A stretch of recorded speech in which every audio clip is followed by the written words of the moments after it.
Good morning, everyone. Welcome to the Community and Economic Development Authority meeting, January 23rd, 2020. So the first thing on the agenda is call to order. Cool. You can do the roll call? Okay. Arada Frada? Here. Carpenter? Here. Flaherty? Here. Hamilton? Hardy? Yes. Potts? Strassman? Here. We have a quorum. Okay, thank you. Next in our agenda is approval of the minutes from the December 5th, 2019. Do I have a motion? Move approval. Second. Any question, comment? No? All those in favor say aye. Aye. Nays? Okay, the motion carried. Then in our agenda, we have public appearances for non-agenda items. So do we have anyone or everyone is for agenda? Isn't it? Yes? Okay. So continue. So the next in our agenda is a resolution and ordinance introducing Ms. Lori Heinemann, President, and Mr. Frederick is not here. VP Landing of Investment for the Madison Development Corporation. So we have on the table is I need approval of resolution. We need to do the resolution first, isn't it? Well, that's okay. She can still sit down. Okay. So I need a motion to approve resolution R-210-19 approving the 2020-2022 venture debt funding participation agreement between the Madison Development Corporation and the City of Fitchburg. And Dan Hardy is our rep on the Okay. venture debt. So, but And I think this is our third update or our fourth of the agreement. I should- We've been part of the program for a number of Yes, years. you have been Mhm. part of the program for a number of years. In fact, let me just grab that one sheet of paper. Fred So I need a, is on his way in the snowstorm, so. Yeah, there needs to be a motion before yeah, this discussion. yeah. I already put the motion on the table, so who's gonna, I move So- that we approve resolution R-210-19. Was it late? so you I'll second? second your motion. Okay, so now we Now have. Do we have a second? Yes. Was it Jennifer. you? So no, okay, good morning, Lori. Okay, good morning, good Yeah. morning. I apologize that my colleague Fred must still be struggling through the snow. Okay. So I apologize, but I'm sure he will be here. We're thrilled to have this opportunity to work with you again. Dan, thank you for your representation on the Venture Debt Committee. What I'd like to do is, what is my time frame? 5 minutes, 10 minutes? I'd say about 10 minutes. 10 minutes. Okay, Mhm. so the first thing I'll do is give a little bit of an overview of Madison Development Corporation, what we do, so you kind of get a perspective, and then talk about our venture debt fund and your commitment to it, some of the companies that you've invested in, and the companies the loans have been paid off, and the ones that are outstanding. And then the third part is, if it's okay with you, I'd just like to brief you on our new state workforce housing fund that will be rolled out earlier That would be in awesome. the summer. Okay, Mhm. right, fantastic. So I actually did bring additional ones, only because I have a little bit of additional information in it for you. 1, 2, 3, 4. Pass it on that way. Okay, so number one, a little bit about Madison Development Corporation. We have been around for 42 years. We buy, own, and develop affordable housing properties, as well as we finance hard-to-finance businesses. And in our hard-to-finance business area, we have a business lending program that is limited to CDBG funds in the city of Madison. We also have a Dane County-wide fund for small businesses, and then we have a high-tech venture fund, which is what you are investors in, and that's called the Madison Development Corporation Venture Debt Fund. So in our venture debt fund, over the past 14 years, we've invested in over 55 companies, high-tech, high-growth companies, including several in Fitchburg. And so let me just talk about some of the ones that you've been co-investors in, that I'm very familiar with. First of all, the one that you are currently in right now is Keo. Keo is run by Dave Grandin. It's here in Fitchburg, and or was at the time when we invested in it. And what they basically provide is a high-tech online exercise system for people with lower back injuries. And so they currently have 14 employees. They're highly compensated employees. They're here in the area, and they just signed 2 new contracts, one with Tufts Health Plan to have their patients actually use that online system. And I actually have it on my iPhone. It's called Keo. You can download it for free. And they also signed with United Healthcare, one of the largest healthcare systems, and they're already with Ports. So they are finally pivoting, and they're starting to grow. So thank you for your investment in Keo. The actual investments that you've made that have been paid off in the past include Intuitive Biosciences, that was way back in 2013. You invested $45,000, and you were paid back $45,000 plus interest of $6,500. PegX, which used to be called Pegasus Sustainability, that's run by Eric, Applebach. Eric Applebach, and he's doing a great job with that company. That was a $15,000 loan and a $33,000 loan, which have both been paid off. And then finally, Sema Biosciences, which was back in 2009, which your loan amount was $16,000, and that's been paid off. And when I'm looking at you, Julia, I'm thinking, and this has all been audited by Wagner CPAs. Yeah. Oh, yeah, so this is what I was looking at that. Maybe I should recuse myself. Although Yes, good morning, Fred, welcome, have a chair. So this is my colleague, Fred O'Connell. Hi, Fred. Morning. And I was just introducing MDC and talking a little bit about the loans that they're in. And then I was going to go into the actual other co-investors and where we're at in the fundraise.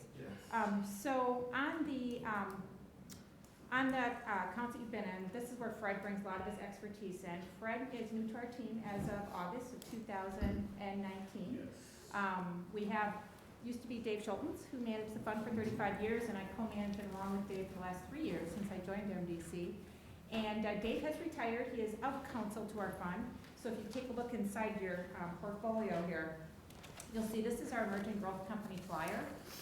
And you'll see on the second page, on the bottom right-hand side, and this is one that Dan is on. Second page, emerging growth flyer.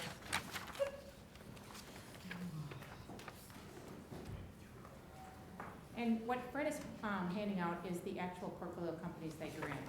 So I just wanted to let you know how important this fund is to the entire region in Dane County to provide these high-tech companies with loans and the venture capital that they need really to kind of grow their companies.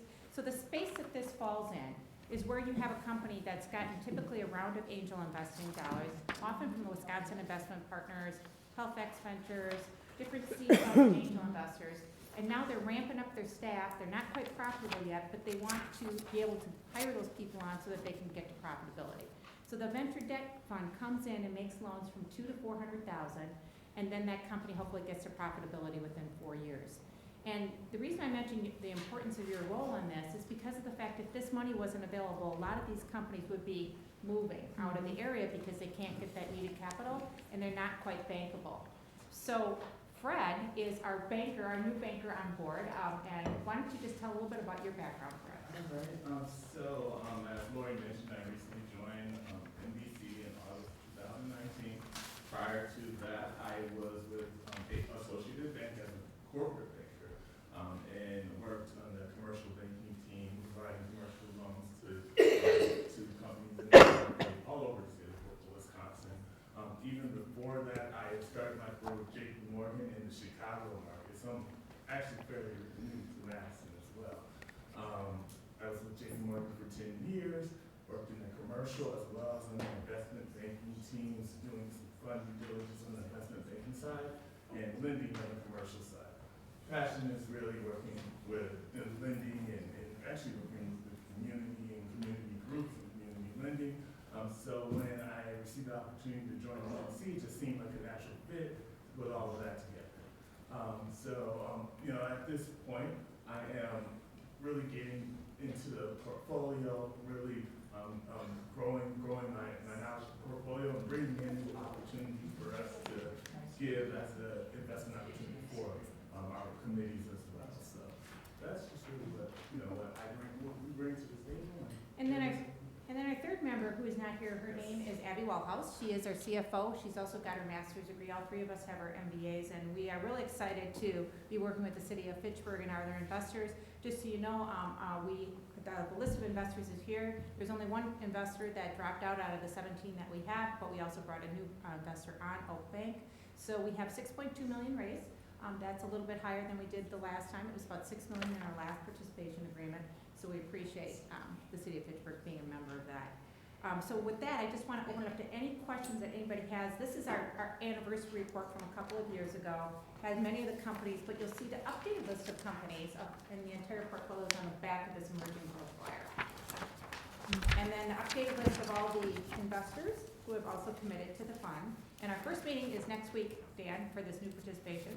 And we'll be reviewing a company and getting an update on another company. So these are all your co-investors, and so if you have any questions at all regarding the fund and how it's run, and Dan, if you want to say a couple things, you have any comments or? We discussed that from time to time here, Lori, that our participation is somewhat limited because we can only invest with Fitchburg-based companies. And much like the city of Madison. Right. And so we're limited in that respect, but we appreciate the opportunity because of the due diligence that the Development Corporation brings to the table, so that you're not only flyers that are coming in and seeking financing, and there's just a good team effort that before we even see the companies and their pitch for funding. And it's, I think it's very necessary that,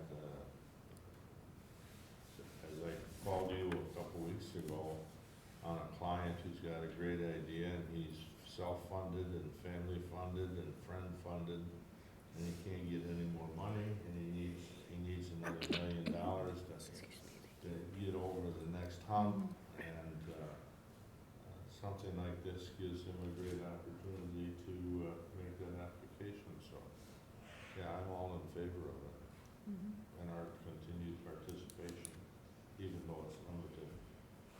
Thank you. So my first question is, you had mentioned Keo. Are they still in Fitchburg?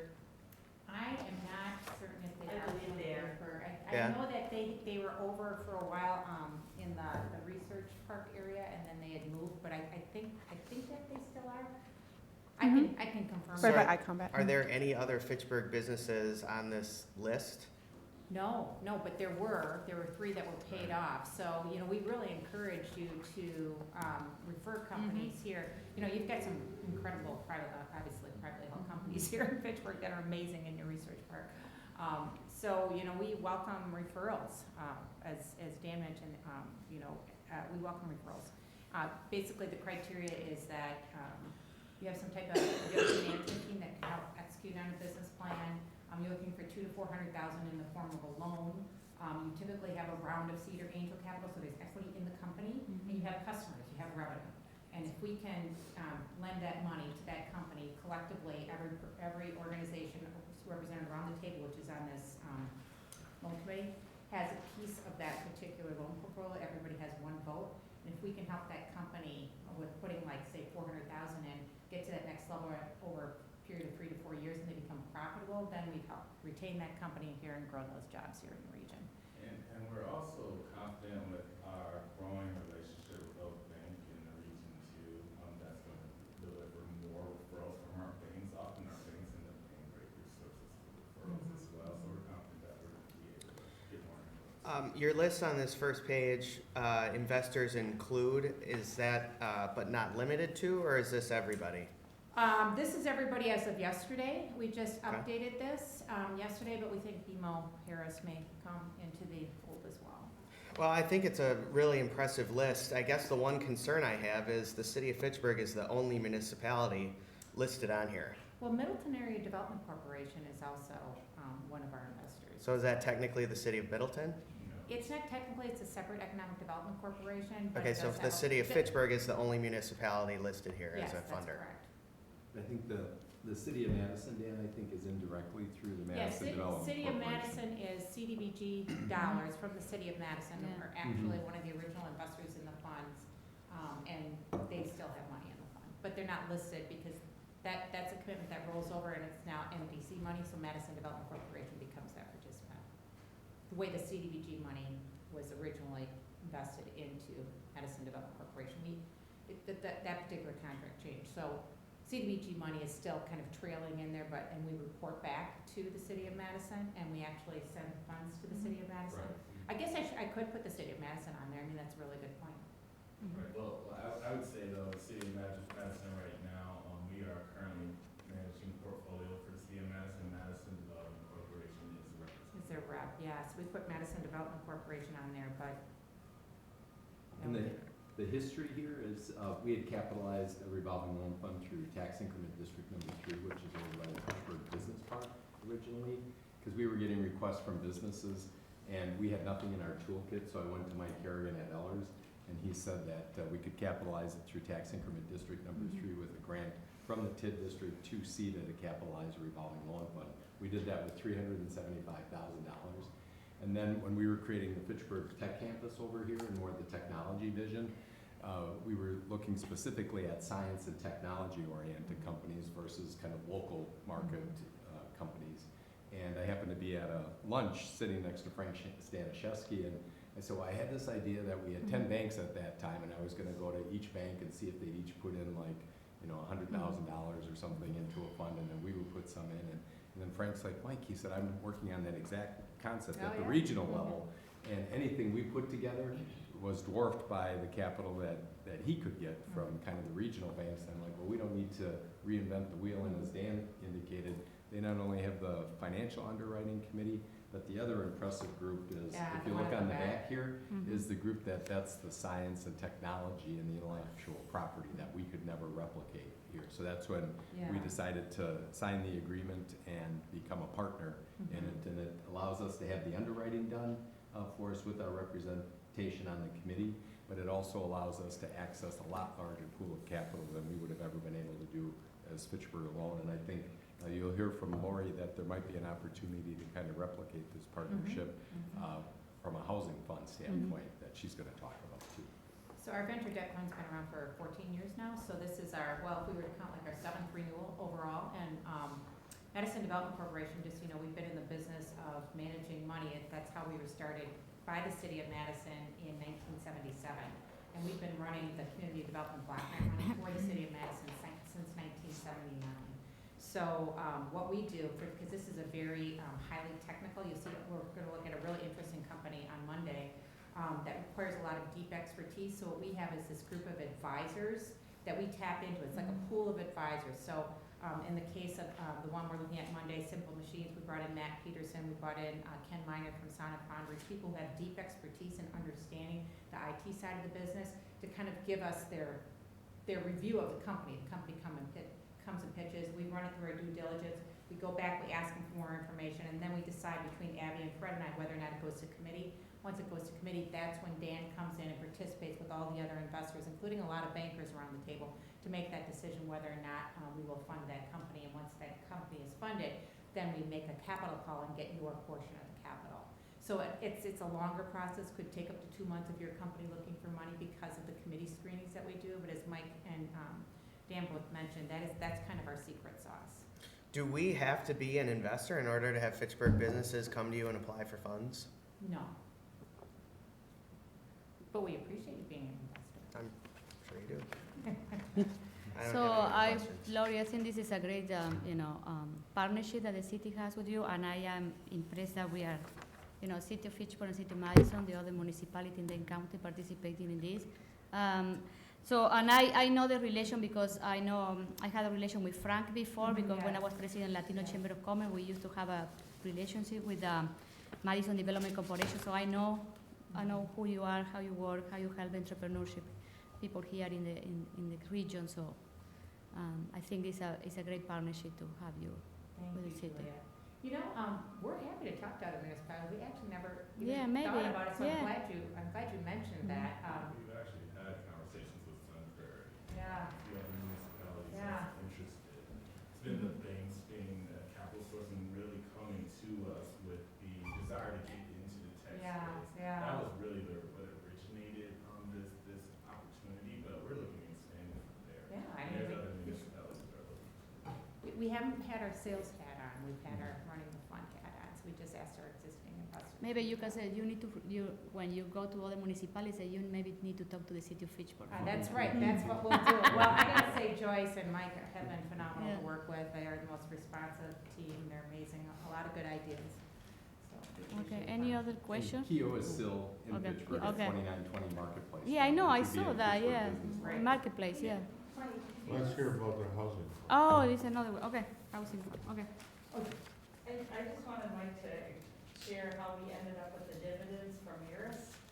Oh, yeah, that was a good deal. Yeah, so we've actually, if maybe Lori, you wanna talk about that? I do have the Miras. Okay, so Miras was one of your investments, and that was one of the early investments that were made. What happens if you make a $40,000 loan, 20% of that loan can be converted into stock. If there's some type of exit event, they get another round of capital, they're bought out, whatever. And in the case of Miras, that company, the original loan was in 2008, excuse me, and there was an exit in January 2010. The $50,000 was the conversion amount of equity. The original loan was $250,000, so you owned a portion of that.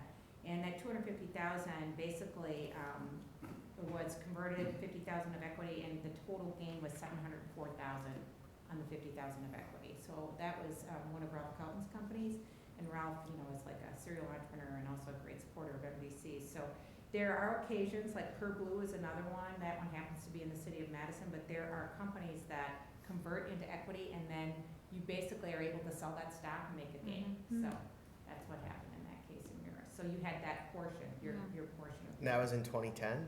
that was the exit was January 2010.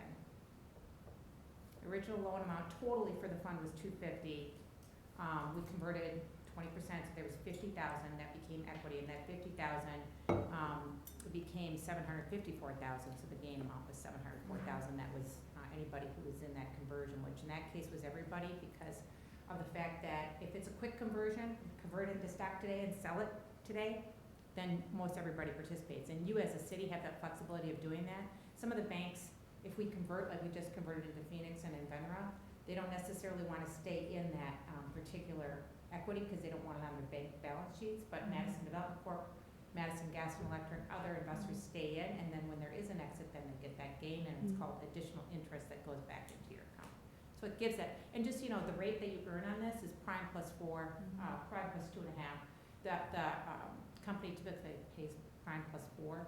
So right now it's 4.25 plus a 0.5, so you're looking at about 8.5 to 9. So you're getting the prime rate plus 2.5%. 1.5, I'm sorry, 1.5%. Well, plus the bump of the 0.5. So yeah, so prime plus 1.5. So you're getting, you know, 6 to 7, because prime is 4 to 4. 6 and a quarter. Yeah. And that's voted on. If the company is considered a higher risk, Dan has the vote to say, no, I think that should be bumped up. So I'm sorry, you wanted me to just basically talk briefly about this, so I know our time is coming to an end. So this is the second thing I put in your flyer here, which is part of your this packet, is the Dane Workforce Housing Fund. This is being rolled out by the Economic Stability Council. The Economic Stability Council is a group of local employers, including Exact Sciences, American Family, J.H. Findorf, a lot of different organizations that are having a hard time finding affordable workforce housing for their employees here in the region. And so this is going to be very similar to the venture debt fund. We'll have institutional investors, mostly companies that will invest their money into this fund, and then this fund will become available that if you have a developer in the city of Fitchburg, that is, and you have a lot of great development that's going on here, it's amazing. They can actually tap into this fund if they agree to create workforce housing units. So we're defining that as households that make between 40 to 80% of the area median income. So let's just say if you have a developer that's putting up 120 units and all those are market rate, they could probably get them rented, but if these people still can't afford to live here, so if this fund can make $1 million investment and buy 10 of those units so that they can bring the rents down for a minimum period of 15 years, that makes it more livable and people can afford the housing here in the market. So that will be Dane County-wide, just like our venture debt fund. It'll be called the Dane Workforce Housing Fund 1. It'll probably be publicly announced in May. Right now, we're preparing the final marketing materials, the legal documents, and then Rich Lynch, who is the chair of Findorf, will be going out to raise the fund over the next couple of months. So, and again, this is the same strategy that Dan had pointed out before. You'll see on the back that this is still confidential. I don't know if I can put it out on your website or anything. Well, it isn't anymore. I know. In our meetings. Yeah. Oh, well, Maybe we should have. welcome to the Dane Workforce Housing Fund. Well, and we had talked about it before, so Yeah, that's why I yeah. brought, this is in draft form. I should have put draft form on here. But this is basically talks about approach. It's a partnership between United Way of Dane County and the Economic Stability Council, a bunch of employers. And then this is our technical advisory committee on the back. And how our conversation came up, we were at the ribbon cutting, I think, for the Garber Point Oh, Department. yes, that was great. There, and we were talking about the launch of the housing committee, and that in the future, if the council decides to keep open our tax increment districts, we'll be capitalizing a larger pool of housing funds there. And then Lori mentioned that they were working on this initiative again at the regional level, so this might allow us to leverage our funds to access even more capital, within the region there. So it could be another really good partnership to create more affordable housing throughout the whole region. Okay, so any other question? No? Okay, so all those in favor of resolution R-210-19, say aye. Aye. Aye. Nay, the motion No. carried. Okay, so we have, 1, 2, 3, 4 ayes and 1 no. Okay, 2 noes. okay. 4 eyes, I thought you were gonna recuse yourself Okay. because so you do the audit. How, do I see Wagner doing the audit for this? Wagner does the audit for Madison Development Corporation as an entity. Oh, okay, okay. The fund is not a separate entity. Okay. It is it's within the Madison Development Corporation. It's Okay. like a mass participation agreement of outside investors within Madison Development Corporation. So I don't work in the audit department, so do I need to recuse myself? No? Okay. So 3 to 2. 3-2. Okay. So the motion carries. Okay, thank you. Laura. Thank you. Thanks for coming out. Absolutely. Appreciate it. I think we could have Nancy and Okay. her group go next. Yes, okay. So, yes, Nancy. I'm gonna move this over. The only, can I just ask a question? Do you, on the short-term housing rental, do you think you're gonna have questions for Valerie at all? I can potentially call her on her cell phone, but she goes into a dental appointment at 8 o'clock. But if you think we're good, it's follow state statute and she's keeping it very simple. So, okay, then we can, Yeah, okay, Nancy, can you? Yeah. So next is our agenda is the presentation for COPA. Nancy Mistel, Executive Director, she's gonna do the presentation for this project. So we have 2 people registered in support. Bridget, Fraser, oh, it's an ex, Fraser. She's in support of this project, and then she's available for answer. And then we have Ann Katz, and also she would like to speak, and she's in support of this project too. Okay. Wonderful. Yeah. Thank you. Thank you so much for the opportunity to be here today. I'm going to give a brief presentation on Community Arts Center that we certainly are in the process of fundraising for right now. We believe this will be a catalyst project for Fitchburg for your downtown redevelopment zone. And I think that if you consider right now, and let me work these slides a little bit so that you have them. We really see ourselves as a cornerstone project for Fitchburg, something to help bring to the identity of Fitchburg as a community.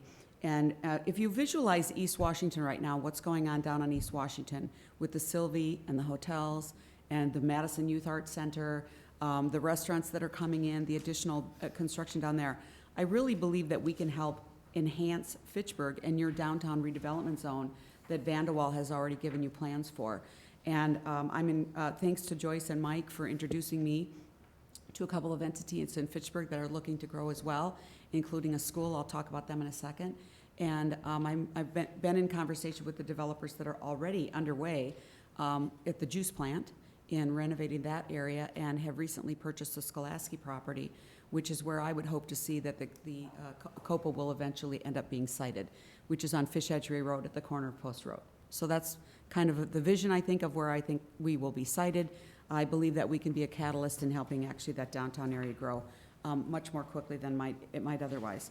A permanent home for the arts, really, our facility will be 3 things. It will be a permanent home for arts organizations, which will include administrative office space, it will include practice spaces, and we will also have a 400-seat theater Not only will this be a home for a permanent home for some arts organizations, it will be available for ad hoc use by other arts organizations who may not need a permanent space, but maybe a place to perform from time to time, a place to practice, certainly available again to the community. It'll be a space presented last night at the Committee of the Whole. This would be available to the Senior Center, it'd be available to Fitchburg as a community to hold meetings. Space could be rented out. There could be weddings at this event. Is that an okay thing to say after our wedding barn conversation a couple weeks ago? But this could be rented by numerous or arts organizations and others to use and bring community together.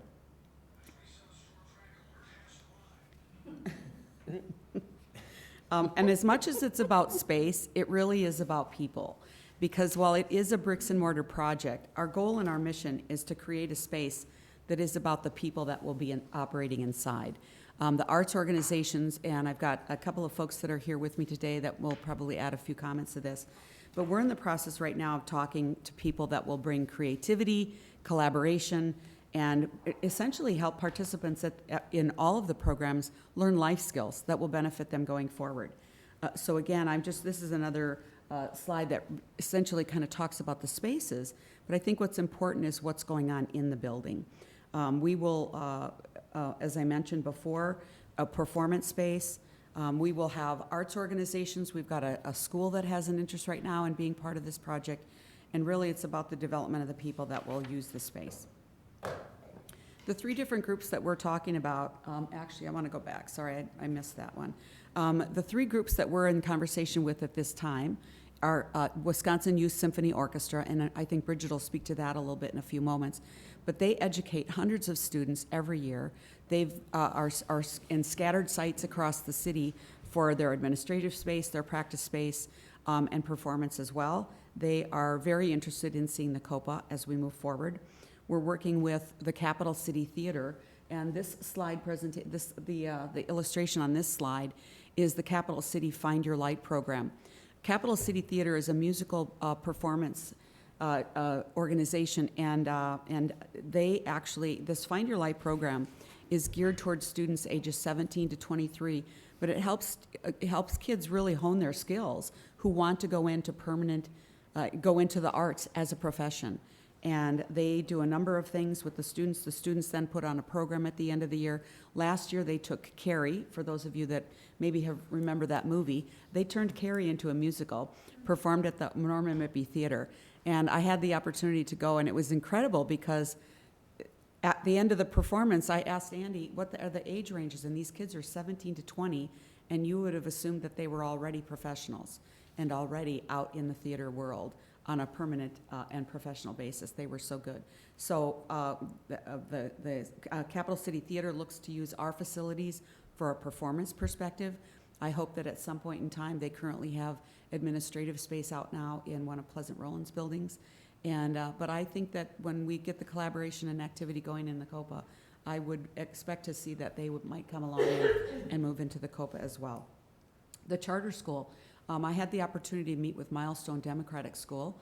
I'm not sure if you're familiar with them in this committee already, but I was lucky enough to meet them through Joyce, so thank you, Joyce and Mike, for introducing me to Milestone Democratic School. When we sat down and started talking about their vision for their school, and they started learning about our vision for the COPA, their program will actually help, the students will be involved in their own education. And arts is extremely important to the students. But as a small school, they might have difficulty providing all of the amenities as a 200-student charter school, a free public school that will be located in Fitchburg, opening in August of this year. I helped them find temporary quarters in one of Dale's properties on Index Road. But their vision for coming into the COPA is that the arts organizations that they will co-locate with will then be able to help provide programming for their students. So it's not that they have to then use their budget for the arts, but the arts will be in the building, and their students will have an opportunity. Their students will be doing quite a bit of outreach and work with Fitchburg-based communities, as it is more intended to be probably a community-based educational, a little bit unlike what you'd find in your typical K-12 school, but even though they are chartered through the university, they've got some more flexibility than our public schools, but they are a free public school. Working mostly with students that are underserved perhaps in the communities that they're in, but that have been involved with Milestone in actually designing the school for the last year and a half. And then WISO, of course, and Bridget will speak to that. But I think that what we really want you to understand is the hundreds of students that will be coming to be educated in the arts in Fitchburg, and their families that will come here as well. So not only will you see the direct investment in the facility and the use of our facilities, but you'll see a lot of indirect opportunity as well for growth in Fitchburg. I think you've probably heard the name Dale Stick in the past. Dale owns a building over on his company right now, Sosonic, is located on Latham Avenue. Dale is a lifelong resident of Fitchburg. His business has been located there for a number of years. A strange aside, I used to work in that same building for Dynatech New Star when they were housed there probably 25 years ago, easily. And it was funny when I went to see him the first time I walked in the building, I said, I used to work here. But he tours with Elton John. He's been on the Elton John tour for 25 years. He's the piano technician. He's pictured here with Piano A. So several pianos travel with the entourage. And as I understand it, it's now up to 23 semis that go out with the Elton John tour at all times. And I think the importance of stating that is at the COPA, we envision our presentation, our education to be front of the stage and the back of the stage. And I'll get into that in just a second. But when there's 25 vans attending a concert for a solo artist, that's a lot of people involved in setup, tear down, and with the skills and technical expertise to manage quite an extensive musical production. So this has been Dale's vision. I think one thing I'd like to point out is Dale has been working on this vision for the last several years, and he's been working with the large organizations in the community, WISO, Madison Ballet, Youth Symphony, Children's Theater, and the Children's Choir. So they've all been at the table during the whole conversation and the development of COPA. I think where Dale perhaps, where this didn't move forward, where the downtown facility is, was really a matter of boots on the ground working on this for the last 3 years. Dale comes and goes on a regular basis, spending the majority of his life on the road. And so while there was a great mapping of a project and a program, there wasn't somebody giving that day-to-day focus and attention that I am now doing, having recently joined the group. Our vision is Arts 360, and I want to go to that to really speak about the idea that we are an extensive education. We will not provide all of it as the owners of the COPA facility. What we will do is we will be a home for arts organizations that will do most of the professional training. So WISO, and if WISO is on board, they will be the symphony training. And Capital City Theater will be involved in musical theater, ballet, obviously, but bringing all of them together and then adding the business aspect of what Dale's skills and expertise are. He will help teach and instruct people in the back of the stage. So from a jobs perspective, it's music production, it's arts, it's lighting, it's housing. So you can be involved in the arts in many different ways. You may be a performer, you may not be a performer, but there's plenty of opportunity for job skills training. And not just job skills training, but quite frankly, the creativity that goes into the arts is something that we know that CEOs all across the country say creativity is the most important, one of the most important keys in hiring. And so if we can be involved in building life skills for individuals that may not eventually end up in the arts, they're still going to be gaining quite a bit of skill and opportunity to be engaged in any business, whether it's Fitchburg or the city or even the state, for that matter, or the cars across the country. Location, location, location, as a realtor would say, is probably the most important thing. And Dale had originally purchased land for this project on Index Road, which is still there and still available to us. My vision, obviously, is when you have a 70,000 square foot performing arts center, and now think about Sylvie or think about the Overture, you want it visible. And people that want to be involved in it want it to be visible.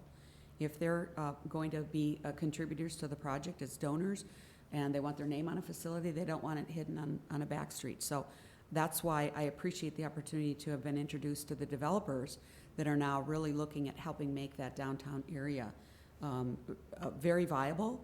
We've been in conversation about how the COPA might fit in with other things that they're developing. Fitchburg was the deliberate choice for this particular project from Dale's vision right from the get-go, basically because of the communities that we want to serve. And located in one of the healthy neighborhoods of Fitchburg, a neighborhood that is 22% white, 30% black, and 45% Hispanic.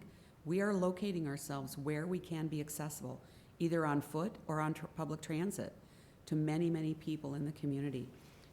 We're less than 2 miles to the new Madison South College campus, Madison College. I've actually met with the dean there already and had conversation with her about the development of an arts curriculum where they can be the classroom phase, we can be the laboratory phase. So really kind of exploring a lot of opportunity on how to collaborate out within the community as well. Free parking, our goal and our mission obviously is also to provide free parking. That's probably one of the things that is most difficult for anybody, whether they're on campus or down on State Street or going to be on the East Washington corridor now, will be the issue of where do we park, how do we get there, dropping our kids off, you know, what do we feel about the community. So we're excited about our opportunity to be here. And within a 15-minute drive of 80% of Dane County. Many of the groups that we're talking about, not only are they constrained by their ability in the spaces they are now, if they have a permanent home, they have the capacity then to expand their programming. So not only bringing existing programs here, but giving them the ability and capacity to potentially be satellites out and deliver some of their programming out. I'm hoping to meet very soon here with the people down at the Madison Youth Arts, because there might be programs for the people that are down there where they might come out to Fitchburg and do a program here to reach out into communities that can't make it to downtown, but yet they still see as folks in need of their programming as well. So our goal and our mission is to collaborate with everybody who's there already and make things happen. Again, this is really just a slide to show where we tend to be located. Again, our access to all of Dane County for that matter, and over 300 arts organizations in the county that are looking for space. And so we believe a diverse population can be served at this location. We can be a community hub for Fitchburg, expanding beyond the arts organizations that are here, and available space, again, for various organizations, businesses in the community to make use of our facility. The arts are obviously very well representative, and Dane County and the community, Madison, are very fortunate to have a lot of donors for the arts. Over 300 organizations needing space. Obviously, you're probably aware that Madison Youth Arts is being built downtown. These are the two organizations that will be the permanent resident tenants in the location downtown. Madison Youth Choir and Madison Children's Theater were both involved in the initial conversations of this project, and obviously see the need for the arts. One of the things about the facility downtown is they seek to do exactly what we seek to do, but I think to benefit us going forward, they're pretty much full already. They're pretty much tapped out, and there are other organizations still looking for space, which I think is a great credit to indicate that as Dale, when he was originally doing his research, said Dane County could handle up to 4 arts organizations in the county. So while while Madison is having one built down on East Washington corridor, I believe that we will be a complementary facility. We will not compete with them. It is not our goal or our interest to compete with them, but more to collaborate and be that additional space that clearly is already still in need in the county. A few statistics here that we have from Arts Wisconsin. Really, I just want to point out a couple of things here. You all have this in your packet. But obviously the arts promote prosperity, foster creativity, more social cohesion, better child welfare, lower crime and poverty rates. I think improved academic performance across all students in all generations, and lower dropout rates. So anything that we can do in the arts to help support and sustain and keep kids in school, regardless of where they're in attendance. And I think as we all see the dollars being stretched further and further, we see programs being dropped off sometimes in the public schools, which again, if you bring the arts, think about club sports, the expansion of club sports to reach many more kids than can possibly be served, you know, within the school system, and even starting at a much younger age. We don't see soccer teams in our elementary schools, but certainly through club sports, kids are starting at a much earlier age. And so we will provide an opportunity for that. Again, pointing out that 72% of executives say that creativity is one of the most important factors in making a hire going forward. And we really believe that as we drive the ability to bring the arts to Fitchburg, we will bring tourism to the community, we will help expand access to the arts and this type of education and confidence and skills building for members of the community. There will be obviously direct and indirect impact. I think again, if you just envision, the East Washington corridor, tourism coming there, the hotels that are being built there, the additional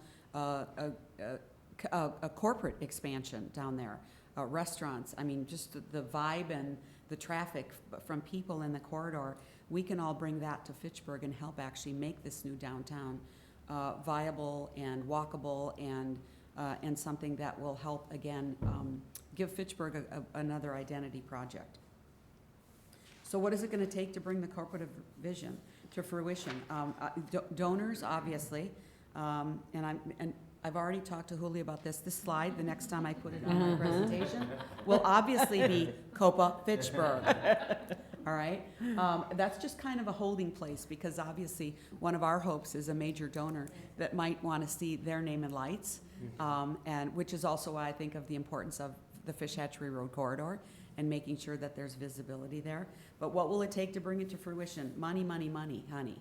And money, donors, enthusiasm, and community support. It's extremely important, as we've already been out in conversations in the community about the financial support. We're asked, what is the community support? What's the political support? What's the economic interest and support? We will be raising $35 million for the facility. We'll be looking at corporate sponsors as well as individuals. We're kind of in the quiet phase right now, so we're not out there doing anything public at this point. But we will also then have, and I should actually step back too, for those of you that may have heard about the project in the past, the original intent was private ownership of the project. That has changed. The facility will be owned and operated by a 501c3, and a separate 501c3 will then also oversee the endowment, so that we're looking at the sustainability for our arts organizations that are tenants, as well as the opportunity to have scholarships available for participants. So $40 million in total is our capital raise. And I'm actually pleased to say that my honorary capital campaign chair has just recently accepted the role, and that is Mike LaCrone. So we're very excited about that addition to our team. Municipal support. One of the things that I was asked at a recent meeting is the mayor on board, is the community on board? And next time you come to talk to us about a donation, please bring the mayor with you.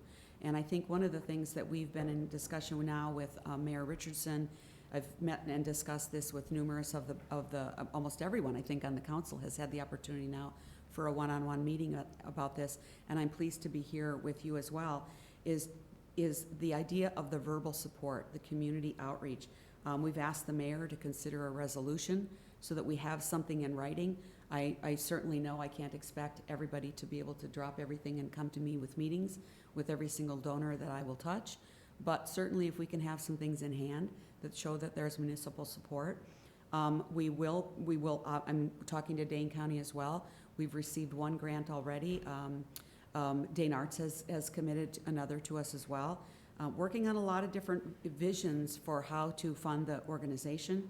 But I think that for Fitchburg, we will definitely be coming back and having a conversation about a financial commitment as well. This is a decades-long project for Fitchburg.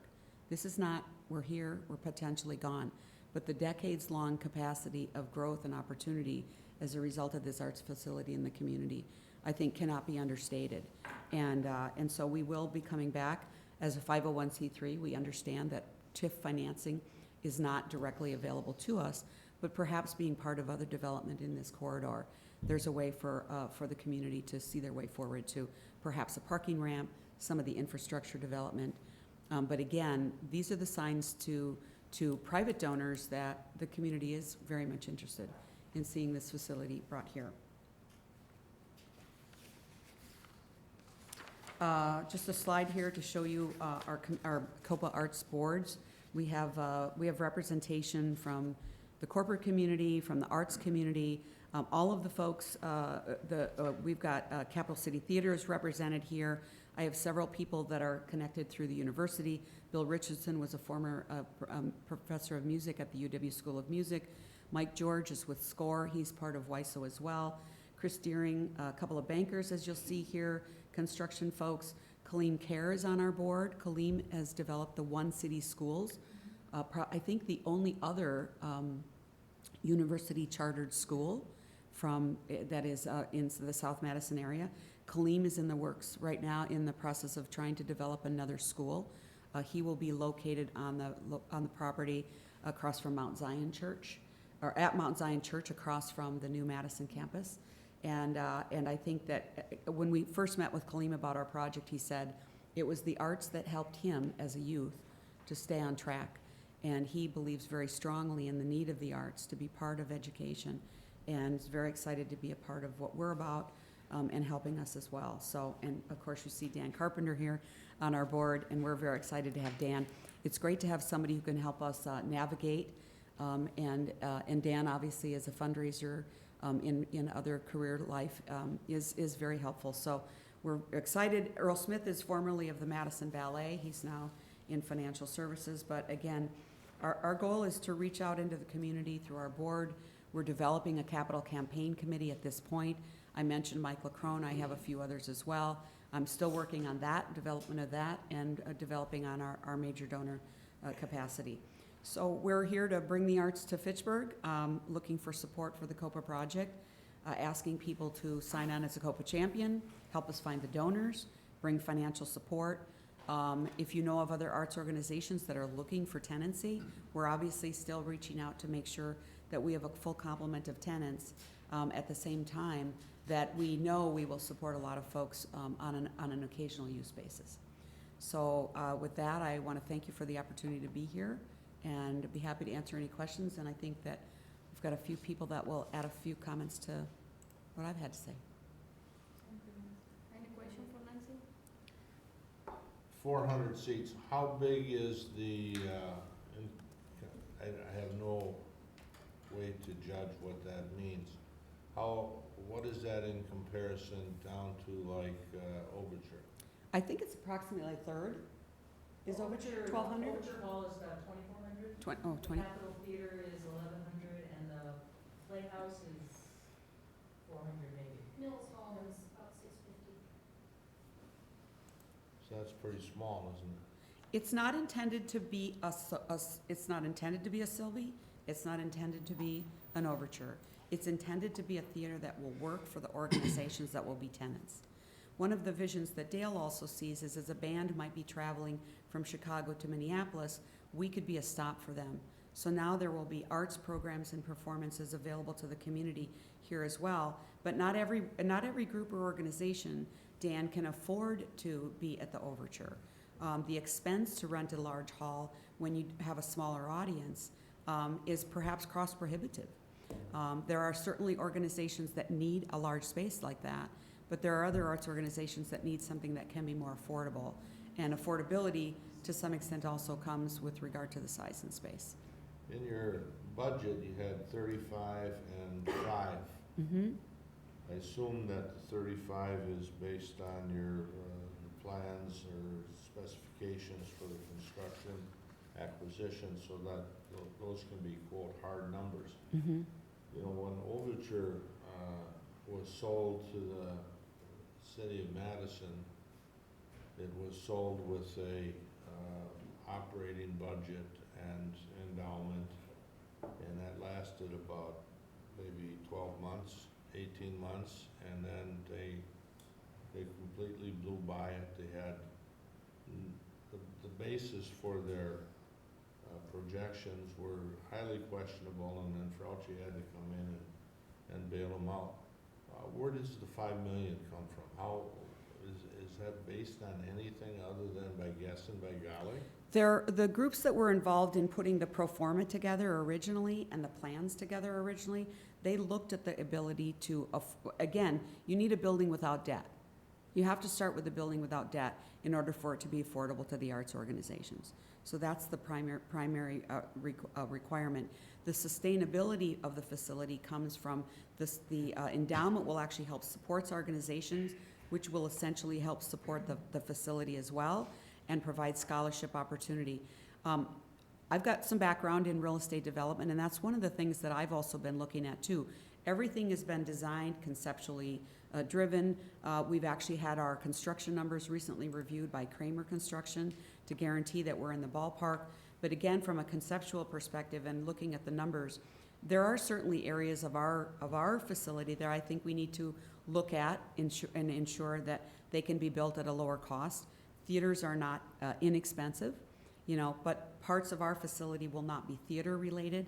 And we may end up having to regroup over some of the original conceptual designs that are out there, simply to get to the issue of maintaining a budget. I hear what you're saying, Dan, and that was, I think, well discussed by all of the people that were at the table when this was previously conceived. So the sustainability and the ongoing management of the facility through the arts organizations and the additional programming that will come through has certainly been well thought out. Can I say without question that, you know, I can stand here and tell you there never will be a year without need? I can't say that right now, but I think what we know is we will ramp up. And as Michael Crone said to me when I showed him the plan for the first day, he said, "What is your contingency plan for growth?" He said, "I think you'll be full on day one." So I think that part of what we need to do, obviously, is make sure that we're full and make sure that we're rented. And make sure that we meet the needs of all the different people that will use our facility. Okay. Very first thing I was going to say is I am on the COPA board, so thanks for Yes. putting that out there, Nancy. But I just want to share kind of my perspective on this. I could talk for a long time, but I'll try to keep it to a minute or two. Everybody thinks of the Overture Center. Now it's the Sylvie. I can tell you, as somebody who grew up in the Milwaukee area, there are always several theaters, even downtown Milwaukee. There's the Pabst Theater, there's the Riverside Theater. They're owned by the same company. Riverside's double the capacity of the Pabst. Then you get out into the communities, into the suburbs, and then you've got your COPA-sized theaters. It's completely unrealistic to expect that one or two theaters can house all of the need. It's completely unrealistic. And I grew up in Brookfield, and I would encourage all of you to do some research and look at the Sharon Lynn Wilson Center for the Arts. I remember very well when the community was raising money to build it 20 plus years ago. And it's a big thing, not just in the city of Brookfield, but it supports a regional need as well. If you go on their event calendar right now, January is kind of a slow time, but they've got something going, you know, just about every weekend. And it ranges from the local middle school's musical to a professional theater company to an art showcase. And then as you go through, you know, in February, it's booked up a lot more, ranges from everything from the middle school performances to traveling musicians, like Nancy had mentioned. There really is a need for this, and in this area, and I want it in Fitchburg. I want it here because not just access to services, most of the Dane County population, but this is really the kind of thing that can help put us on the map. And I am very pleased as a 34-year-old millennial to see that there actually is an emphasis by some to have arts in the classroom, because my whole life, my whole existence, it's been all about STEM for as long as I can remember. And I'm glad to see that we are emphasizing the arts, because there are so many different career paths you can take being involved in the arts. It's not just being a performer.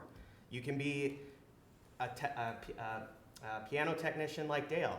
You can be in the management side of things, booking, PR. You can do costumes and makeup. I mean, there really are a bunch of career avenues, but in order to have access to even awareness and the chance to pursue those careers, you have to have a facility in order to house these organizations. And I think it's a great location on Fish Hatchery Road. I think there's a lot of positive activity and discussion, even though it's not totally public right now. But we're making good progress. We want to be in Fitchburg, and this is the kind of thing that is a community amenity. We're not talking about putting some money into a loan for a private business to, you know, expand their private business, which is great. We need to do those things too. This is something that so many people throughout Fitchburg can come to. It's a community amenity, it's a community asset, but people from all of Dane County and also South Central Wisconsin will be able to utilize this facility. So I'd encourage, just as an example, so you can kind of wrap your head around what we're trying to do with a very real example, Sherilyn Wilson Center in Brookfield is a good thing to look at. So Just pulled it up on my laptop here. We'll send the link out to people. And I was gonna ask you, Dan, there's also a Milwaukee Youth Arts kind of in the Schlitz former brewery I've or been there. something Yeah. Mhm. Yeah, that's another one. I know when we first were talking to Dale about even this vision and concept, that was another facility that he mentioned as kind of an example. Yes. You know, there's to the look at. Performing Arts Center in Milwaukee. There's also now the Symphony has their own facility that I think is going to open this summer. But you know, in order to be able to house all the different arts entities, and there are many, you have to have different size venues. You have to have multiple venues, but they have to be different sizes in order to make it work. The cost to perform at the Overture is very, very high if you can afford it, but good luck even getting booked in the first place. So this will fill a need. I think Mike LaCrone is absolutely right that there's going to be a demand for this, and we'll be full day one. That'd be a great problem to have. Yeah, I know, right? Okay, any other Yeah, person? one other question. So, notwithstanding all the research and all the input from all these wonderful organizations, when it comes up that the operating budget is just not able to meet the payroll or the expenses of operation, does the city of Fitchburg have any, or is anybody looking to the city of Fitchburg to make up the shortfall like they did in Madison? We are not That's here. not our plan. That is not our plan to ask Fitchburg to be involved in any way from a standpoint of operational expenses going forward. No, yeah. Okay. And we haven't seen the final, you know, when they come to the city of Fitchburg to ask for any request of money, they need to come with all the financial projection, Yes. you know, so I haven't seen, you know what I mean? Maybe 35 million could be 40 million, I don't know about it. No. I don't know, you know, but, you know, they need to present also an operation budget and, you know, and the endowment, you know, the endowment is gonna be Yes. another 401c3? That's, separate? yes, Yeah. correct, a separate 501. Mhm. The other question that I asked Nancy last night, Committee of the Whole, was if they have any money pledged already, because that one is gonna be, you know, when people start, you know, funding this, is you always want to have one or two big donors, Mhm. and you said that you don't have any. We have, no, I don't have any Yeah. commitments as of this time. We are certainly out and about starting those conversations. Essentially what had happened was I spent the last 6 months doing the 501c3, getting a lot of the organizational documents in place. The brochure that you have was recently completed. And so our boards are starting to meet officially. So a lot of the groundwork had to be done in the first 6 months of last year. So this year is we hit the ground running and start all the conversations about the financing and the support. I did introduce Nancy to the Dane County EDC and Yes. Workforce Group. And the reason for that is they also are connected with the Dane County CDBG program. And in CDBG, there's 3 buckets. There's economic development, housing, but then there's also public facilities. And this type of project would align very nicely with the public facilities bucket there. So that could be a potential up to $500,000, but you have to kind of get in the queue of their Right. projects and funding cycle. But you mentioned that corner was already purchased, you know, so, you know what I mean? So someone already put an offer on that piece of land. The developers that are doing the juice plant have purchased land up at the other end, the Skolaski property, and I'm in conversation with them Okay. about their plans for that development. Okay.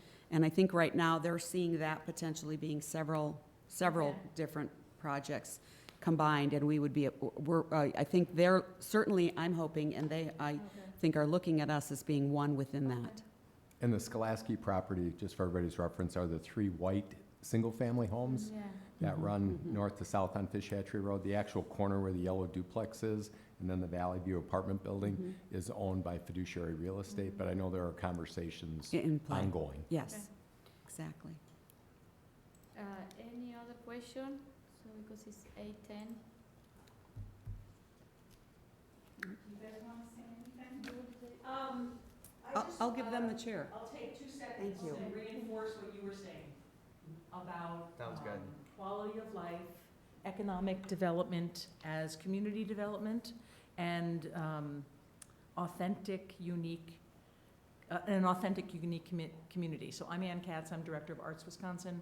We're the state's community cultural development organization. We're all about economic vitality through the art, economic vitality, education for the 21st century, vibrant communities and engaged residents around the idea that creativity is the resource for the 21st century.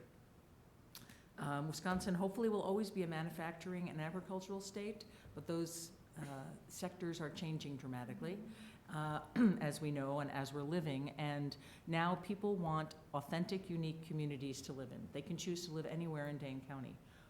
What is going to make them want to live in Fitchburg? It's going to be good schools. It's going to be a sense of place. It's going to be things to do. I bike on the bike trails through Fitchburg all the time, so that's a really nice thing about the community. Having an arts center and having arts opportunities is going to be another reason why people would choose to live here. So you mentioned the Sharon Lynn Wilson Center, which is a really good example of a community deliberately, proactively deciding that there would be opportunities right there in the community. Certainly people in Brookfield can access anything in Milwaukee or Waukesha anytime, but having the Wilson Center makes it more of a place. And I could go on for quite a long time about other places in Wisconsin around the country that are working proactively on these issues. The reason that Nancy is here today is because this is not a separate project from everything else that's happening in Fitchburg, as Fitchburg is figuring out, as every community is, how to be and what to be in the 21st century. And so I think it's really important that even if there's no financial expectation, that in terms of promoting Fitchburg, talking about using the Art Center in the context of the other community development that's happening is a really important factor in your work. I just want to finish by noting something that was in the statistics that Nancy had on the screen, which is about the arts as an industry. Yet the fundamental reason that the arts are important is because the arts make us human. Humans have been expressing themselves creatively since the beginning of time, and you can't stop that creative spirit. That's why the arts are important. And I mentioned the economy, education, quality of life. Right now in Wisconsin, according to the U.S. Department of Commerce and the National Endowment for the Arts, the arts sector, the creative sector, and that's 35 different industries, from nonprofit organizations to the media, have a $9.7 billion with a B, economic impact on the state. Nationally, it's an $804 billion economic impact. Again, this is the Department of Commerce. The other really interesting statistic that I like to throw around is that there are over 94,000 jobs already in this sector. And that's without not a lot of attention or investment. That's because this is a growing piece of our economy. So 94,000 jobs is more than the beer industry, which is about 63,000 jobs, the biotech industry, which is about 35,000 jobs, and the papermaking industry, which is about 31,000 jobs. So those are all industries we know about and that we pay attention to. I'm going to just pass this along so that this is from In Business Magazine so that you have it with those numbers. But again, the arts are important because the arts are important, and we're also talking about jobs and businesses, everything from costume designers to the people who tune the pianos, to the people on stage. So thank you for knowing about this, for supporting this, for being on the board. It's artswisconsin.org. If you have any questions, please get in touch. Thanks. Questions? Thank you. And just for this group, if you remember when we did the update to Forward Fitchburg, our economic development strategic plan, arts and culture was one of the action items and identified priorities in there. And just to let you know, on April 16th, Joyce and I have signed up to join our chamber and tourism colleagues at Creative Wisconsin Day. You did? Yes. That's So what, that's we're gonna- our event. Exactly. Oh, my gosh, Yes. excellent. So we're going to be attending that on April 16th. That's at Overture. Yes, Center. wonderful. Yeah. Mhm. Good. expect us to sing your dance. No, no. That's not required. But I'm glad, so now we'll keep in touch. Yes. Thank you. Mhm. Okay, thank you for coming. Do you want to Yeah, say? Yeah, one, Yes, please. Hi, Bridget Fraser, I'm the executive director for the Wisconsin Youth Symphony Orchestras. And just to give you some perspective about what type of arts organization may be a anchor tenant to this project, WISO serves over 500 students from around south central Wisconsin. Part of our program actually exists here in Fitchburg on Lacey Road. In a church, we serve 80 families, low-income families, with free music lessons and group classes and performance opportunities. The reason we don't serve 3 or 4 times that number, because the demand is there, is that we just simply don't have the space to do it. So our orchestral program runs on the UW campus currently. We will be leaving that location. Our administrative offices are off of Greenway Cross currently. We are very interested in seeing this project come to fruition because we would like to house our entire program here in Fitchburg. We are dispersed around the community. It's very difficult to serve that many families without a destination and an accessible destination. So I think, Nancy gets asked all the time, well, do you have that pledge? Do you have that money? The thing that would help WISO be more fully committed to this project is to know that the municipality is supportive. And that's the question we're asked as well. Well, is the city behind it? And so as you are making your decisions, keep that in mind. It helps build momentum. And it's location, location, location. We are one of the largest arts institutions in the state of Wisconsin. We would love to be here in Fitchburg. So, thank you. Thank you. Okay, so, anyone? No? Okay. So, thank you very much for coming, and the city of Fitchburg is very behind this project, publicly, and we need to look in the future to see how we can support financially that. Thanks. Okay, so next in our agenda is, okay, let's go. I need a motion to approve ordinance 2020-0-04, amending chapter 10, article 3, division 4 of the Fitchburg General Code of Ordinances to create a license and regulation framework for short-term rentals and creating a penalty for violation thereof. Do I have a motion?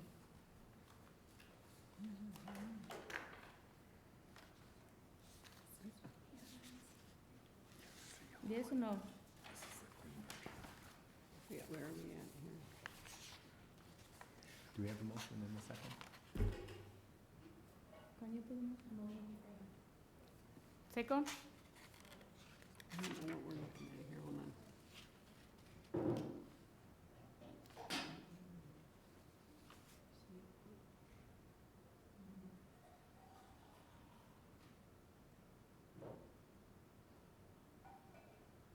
Doesn't seem to be a second.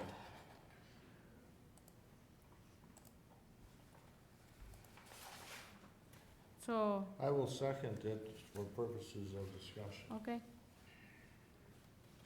Well, before the meeting began, I was discussing with you my concerns that you shouldn't have short-term rental properties in residential neighborhoods.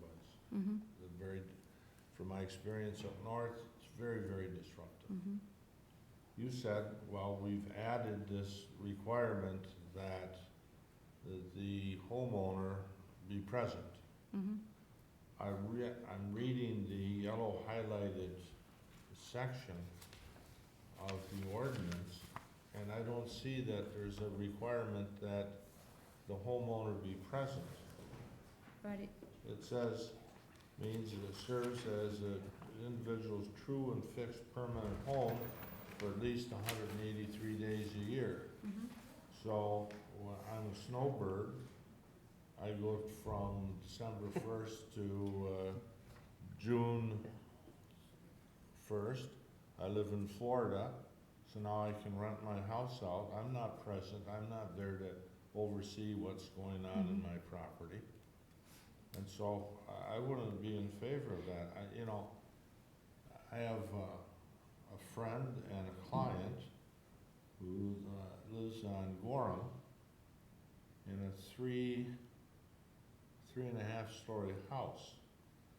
And they rent out a story and a half, but they live there Yeah, and this is, 12 months a year. okay, and this is, There's no living requirement I know, here. but this is why we are adding this text, and then we are bringing here, so if you have more recommendation, we can change this language. This is what we're bringing through the commission, so we review it and we can amend this in. We can add language. I think that what I saw in the Madison ordinance, the homeowner is required to live in the property, or the tenant. I have read the Madison ordinance, and the idea is to give a peace of mind of the people. This is what I explained. This is my logic. Listen to me. This one is short term is it was a need because we have received a lot of complaint in some of our neighborhood in the city of Fitchburg, especially in my district and District 4. Some of them about these short term rentals, and the neighbors are feeling that the city is not doing any to protect them. Okay. And this is why the mayor introduced this short term, and then when I read it, the language, and I said, I already read the Madison language on the ordinance. In the Madison language, they are more restricted because they say that the homeowner need to live in the house, because you give that peace of mind to the neighbors that, if I am renting one room in my house, I am doing a pre-screening of the people that are coming to my house. You know what I mean? I am living there, But then if you have what happened in one of the neighborhood here in Fitchburg is there was an empty house that it was in a circle, very quiet circle, and there was short-term rental, and it was people coming and going, a lot of disturbance, noise. So this is why, a group of neighbors start complaining. I received plenty of, some of people receive a lot of email and phone call, and this is why the idea was saying why we don't do something about this, you know what I mean? And this is what is coming through the commission. It wasn't planning to come to CEDA when it was referred the other night, and the idea is to bring it here because this is kind of housing too. And the idea is how we can improve this language. If you see that we can improve the language, this is what we have in the discussion. We can amend the language. So, thanks for the context, because I'm wondering what the context is for this, because to me it seems like it's a knee-jerk reaction, and we're overthinking something that we shouldn't be. This kind of stuff takes place all over the country, all over the country. And, now we're going to require people to get a license from the city because they're trying to maybe hold on to some equity and increase their income. We're always talking about affordability, affordability, affordability. Well, a lot of people do short-term rentals as a way to make more money, plain and simple. So now we're just, because, someone got a few emails along the way, now we're going to institute this citywide policy that's going to create more government oversight in the process, more government involvement and regulation with obtaining licenses, because, someone got some emails, people come and go. In my neighborhood, people come and go. I mean, cars drive by my house. I've seen you drive past my house, So, people play music, people have family get-togethers. My neighbors had people over for the Packer game on Sunday. That stuff, that happens. And, if residents feel that it's too loud and it's too crazy, well, that's what the police are for. I am, this is a resolution that, I didn't put it to bring up. It was the mayor put this moving forward. The only thing that I did yesterday when I read this is say we should add more strict language, because there are a lot of concern in some neighborhood about, we cannot reinforce this as a city. I agree with you, you know, but at least we are giving, I don't know if we need, you know, the other municipalities are doing. My concern is we are giving a peace of mind to the neighbor that at least we know as a city which are those houses are located, who are the homeowners, because we cannot go and reinforce anything, you know what I mean? But we can say the police, but at least we know, and we give that peace of mind to the neighbors, to the residents of the city, that the city is, yes, we know that there is something new, because all of these short-term are something new. Some of those short-term are weekends or 3 days, people coming and go. And some people, some residents feel uneasy to see, you know, maybe if you live in a more residential area than if you live in a, you know, you live in a rental property, in an apartment that they are rental, you see that people, but you don't even know who are, you know, especially in the, I am talking this for the neighborhood, the single, you know, where they are more established. They have seen this. No, I agree with you. It's not only a Fitchburg thing, but it's something that is coming. You are a realtor, so I don't know, you can give your perspective. But that one, it was it, you know. So the thing is, with Airbnb, it's a fluid thing right now. Airbnb is trying to change policies to make it more regulated on the renter side as well as the homeowner side. There are issues that are ever growing, and they're trying to work through that. So I've personally known people that have been rented. They don't meet the person. They just leave the key. There's a key box, and they had a huge party. They got fined. The renters, they weren't who they thought they were. They said that they were an 18-year-old, and it was the parents. They ended up having a huge party, and the homeowners got fined. I think, yes, there's refining that we have to do to this, but there should be more protection, I think, on the city side. I don't disagree that maybe having a directory of who is doing the Airbnbs in the area and having that available resource to contact the individual, because Airbnb isn't always the most communicative when it comes to grabbing the information. There have been ongoing issues, even in my neighborhood. We are getting a lot of pressure. I know a lot of people that are getting pressure for CrossFit games, for Epic Days. I mean, we constantly are telling, like, Airbnb your house, you'll make a ton of money. Okay, I know one individual that meets every individual that comes into the house. They have to get an inspection through Madison in order for them to even rent their house. So there's protection on both sides that are happening that I appreciate from the Madison side. I'm not saying that everything that happens is going to be great. I agree with you. We're trying to do affordability. It might not necessarily be a high fee, but just regulating and collecting that and understanding from both sides what is to be expected coming in. I don't necessarily think we need to inspect every house to ensure that there's handrails going down the stairs.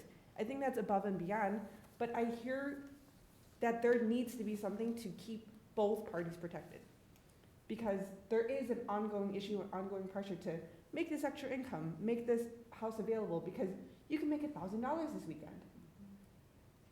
Something needs to happen. I don't know if everything in here detail-wise is going to be it, but a license to provide something with the city should happen.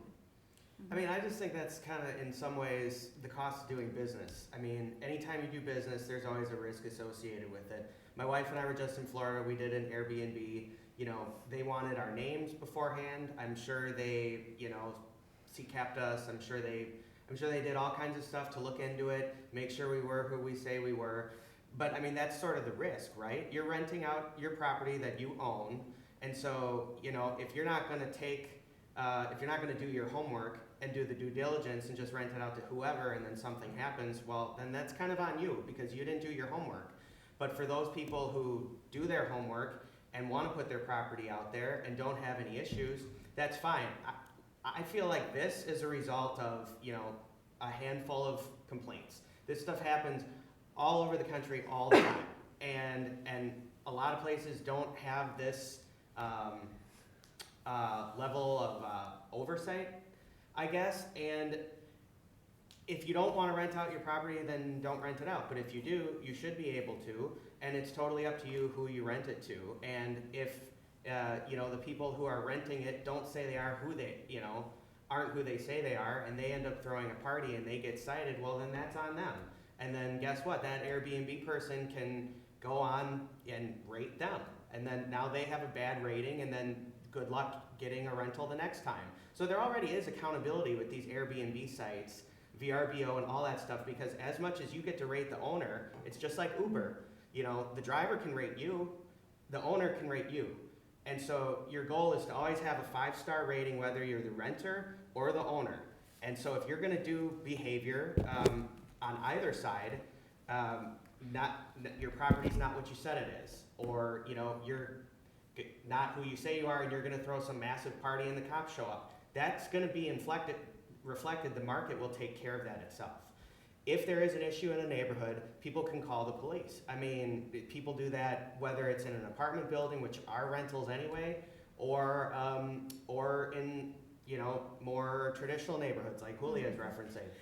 To me, this just screams knee-jerk reaction. I think we're getting involved in something that we don't necessarily need to be. I think we've got a lot of other things to figure out in the city of Fitchburg, and I don't think this is a priority, in my opinion. This is just us reacting to something and trying to come up with a solution. And you know, I appreciate the context and everything that went into putting this together. I just think it's completely unnecessary. I think this, I think this is to be proactive as a city. Most of the municipality are being proactive with this issue that is coming, and I don't think that is gonna add another layer of, issue. It's more like to giving a peace of mind to the people that live in the city that, at least we know where those short-term rental are, and if there are issues, we can localize them. Because right now we don't know how many we have in Fitchburg. So then people are more inclined to call the police, because now they already know who they should be watching for, and as soon as a car pulls up that they don't like or they don't trust, now they're gonna call the cops right away. So now you're gonna have more problems. But the other thing is, if you're doing those short-term rental, then is also you need to be aware that the people that they are doing that, they are having the facility in shape. This is what the city of Madison, they have what they do, that like a health inspection. Because so you are you are determined that unit that is being rented is at least have all the condition in place for the people to rent it. This is happening, okay? I don't know what you look. This is other municipalities are doing, and there is a reason, And I want to tell you, if you don't disagree with that, I respect that, but I think that we need to be proactive of something that is coming and it's becoming bigger, and we are having a lot of concern from residents what is going on in the city with this short-term rental. Why do we allow short-term rentals in residential neighborhoods to begin with? Well, they do it illegally. They do it under the Well, table. then let's prohibit it and establish a fine for doing it. But you don't know who they are until they call you to Well, the first time there's a complain. party or a complaint, or the neighbors see people coming and going all the time, it'd be pretty darn easy. What happens if you have somebody that goes out of town and they have friends that are watching their house or watching But their this is their different. dogs? I mean, somebody's gonna say, well, there's a strange person They don't coming live and there. going, but they don't live there. And then they, I just think it's gonna cause a lot of problems. There's no difference from you renting and having a legal lease. You don't know what you're gonna get sometimes, But you have a contract with the legal lease, and you can, in the legal lease, you have a lot of requirement, and that if something happens, you as a landlord has, Yeah, but how option long are there. these people staying for, like, the Airbnb? sometimes they're 2-3 days. Sometimes they, But- because my question is, why they are coming to Fitchburg? I asked that Okay. way back, and they told me, first of all, because they said, why they're coming to Fitchburg? And they said, they're coming to Fitchburg for the games, Mm-hmm. for Epic, and they are coming sometimes, they are like, or people that are having to hospital, or family that are coming to see the university, all Yeah. of that stuff. But most of the people always, the one that I heard here in Fitchburg are coming for the party, for the game. Right. And those one are the ones that are having more issue, because they're having, sometimes they say that the houses allocate, 5 people, and you have group of 10, 15 people coming and making all this noise, having party of the weekend. This is what we have experienced. So, and it's not happening here, it happens everywhere. Well, so can we maybe instead of making it an ordinance, if people keep violating these, just give the homeowners fines and eventually say, you know what? You can't do this anymore because you've had 5 or 6 disturbances, you're not doing your screening, and your neighbors are complaining. Make the people that are doing things wrong be accountable instead of punishing everybody else. That's my. We are not punishing, what is it punishing everyone Well, else? if you're making people, if you're having people come into your home and Or you're making gonna sure ban- there's certain things that, you know, there's the amenities. If these people are staying for three days and there's no air conditioning, they're gonna go stay at a hotel or they're gonna leave. And they're You gonna give know. you a bad rating on Airbnb and good luck getting other people to rent It's from not you in the like they're future. gonna be, they're stuck there. You know, they have a choice whether to be there because it's more of a vacation or a weekend getaway. It's not like it's a rental. And And maybe that's just people are where coming to Fitchburg because we don't have the hotel capacity in this area. It's no secret that we have a gross inadequacy when it comes to hotel rooms in this area. So, you know, again, that's where the market steps up and fills the need. But sometimes hotels are more, as you know, hotels sometimes are more expensive than to go and rent you know, a two bedroom in a house. You know what I mean? Well, yeah, it's more affordable for people. This is what I said. This is our options. You know what I mean? So, we need to be open to the different options that they are there and how people want to, you know, they want to go to hotel or another, you know. My type final of thought on rental. this puts a target on the back of anybody who wants to do this, doing something like this. Because you're gonna have nosy neighbors who got nothing better to do, who are gonna see somebody, they don't like what they look like, they see a car pull up, they don't like it, maybe there's some music, and now all of a sudden, here they are making a call. That's what this is gonna do. Well, I I can see disagree that. with you, but, okay. All Valerie indicated when she was directed to draft the ordinance was she was keeping it very simple, just kind of per state statute. And one of the reasons was that we don't necessarily have a lot of staff to be going out and checking on things and following up and Yeah. everything. So she kept it very simple per state statute. The other piece that isn't part of this, but something that I'll probably be working on, is the room tax collection for the people that are listing their properties on Airbnb. I think right now they're probably being listed as Madison and other places there. So I have to kind of do a next step of doing some communication with Airbnb corporately to kind of explain the unique circumstances of Fitchburg as far as our zip codes and things like that. So I've got the, through the Department of Revenue, they gave me some corporate contact information there that I'm just gonna reach out to them to just kind of ask the question of how do we work with them?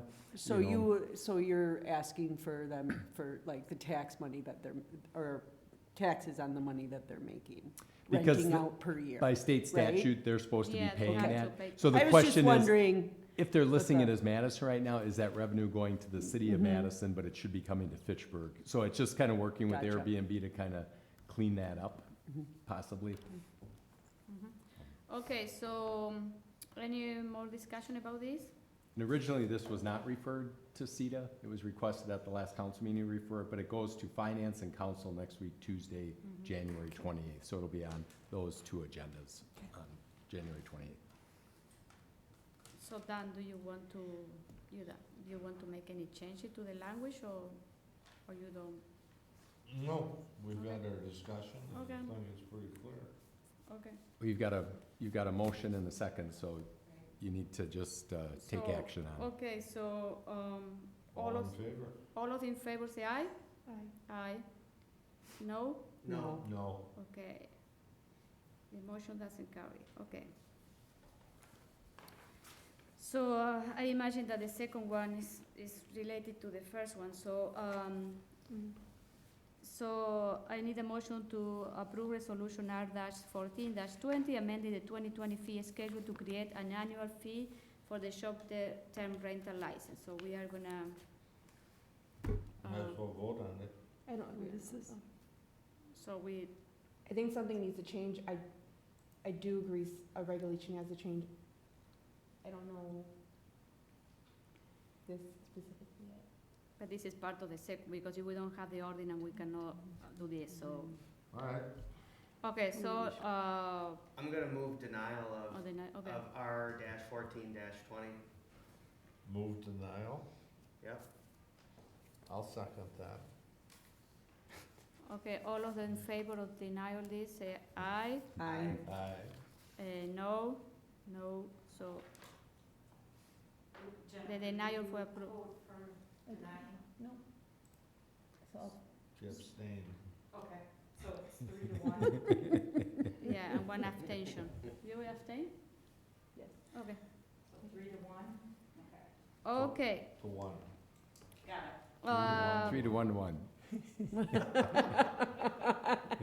So next we have in our agenda is an update for the comprehensive plan. Sonia Cruzel, the city planner, and Sonia administrator is here. So Sonia? Good morning.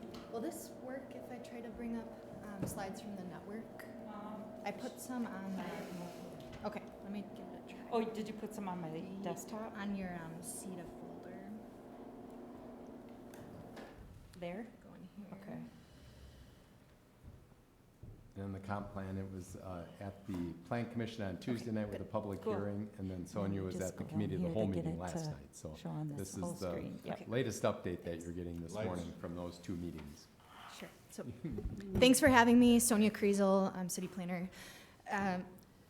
We're in the adoption stages of the comp plan. My comments will just be very brief. The request here was for an update, so I'll keep it at the 30,000 foot level. And these are just some visual slides to guide us. But we're wrapping up this sort of 6 to 9 month process. We've had over 30 public meetings. Almost every day in October, we had some sort of meeting or outreach on the comprehensive plan.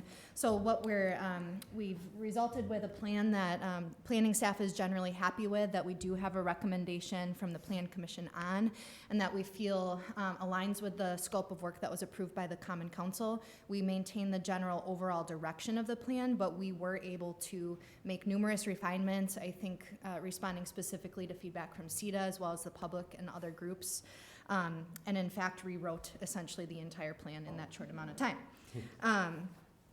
So I will just get through backwards here. There it is. A summary of the major changes. And thank you to Joyce for sending out the memo yesterday. This really just highlights what I'm going to go through today.